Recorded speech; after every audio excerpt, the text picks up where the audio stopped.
EPIC games, steam പോലെയുള്ള വെബ്സൈറ്റ്സിൽ നിന്ന് cash കൊടുത്ത് ഗെയിം വാങ്ങുന്നതിന് പകരം ഇതിനു വേണ്ടിയുള്ള പൈററ്റഡ് വെബ്സൈറ്റ്സ് അവൈലബിൾ ആണ്. പണ്ട് ഓഷ്യൻ ഓഫ് ഗെയിംസ്, അപ്പുൺക ഗെയിംസ് പോലെയുള്ള വെബ്സൈറ്റ്സാണ് പോപ്പുലറായിട്ട് ഉണ്ടായത്. പക്ഷേ വർഷങ്ങൾക്ക് ശേഷം 2024 ഏറ്റവും പോപ്പുലറായിട്ടുള്ള പൈററ്റഡ് വെബ്സൈറ്റ് എന്നാൽ അത് ഫിറ്റ് ഗേൾ ചേച്ചിയാണ്. ഇതിന് മെയിൻ റീസൺ ഇതിൽ ഗെയിംസ് കുറച്ചുകൂടെ കംപ്രസ്ഡ് ആയിട്ടാണ് കിട്ടുന്നത്. സോ ഗെയിം ഒറിജിനൽ സൈസിനെ വെച്ച് കമ്പയർ ചെയ്യുമ്പോൾ സൈസ് കുറവായിട്ടാണ് ഉണ്ടാവുക. പക്ഷേ ഇൻസ്റ്റാളേഷൻ ടൈം വളരെ കൂടുതലായിരിക്കും. ഇതുപോലെ പണ്ട് കുറേ ഹിന്ദി ചാനൽസിൽ ഗെയിംസ് പാർട്സായിട്ട് ആർക്കൈവ് ചെയ്ത് അപ്ലോഡ് ചെയ്യുന്നുണ്ടായിരുന്നു. അൺഫോർച്ചുനേറ്റ്ലി ഇങ്ങനെ പാർട്സായിട്ട് നമ്മൾ ഡൗൺലോഡ് ചെയ്യുമ്പോൾ അത് വർക്കാവാൻ ചാൻസ് ഒരു 80% കുറവാണ്.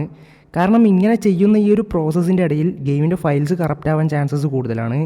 ഈ ഫയൽസ് നമ്മൾ ഒന്നിച്ച് എക്സ്ട്രാക്ട് ചെയ്ത് ഇൻസ്റ്റാൾ ചെയ്യുമ്പോൾ .dll എറർ കാണിക്കും.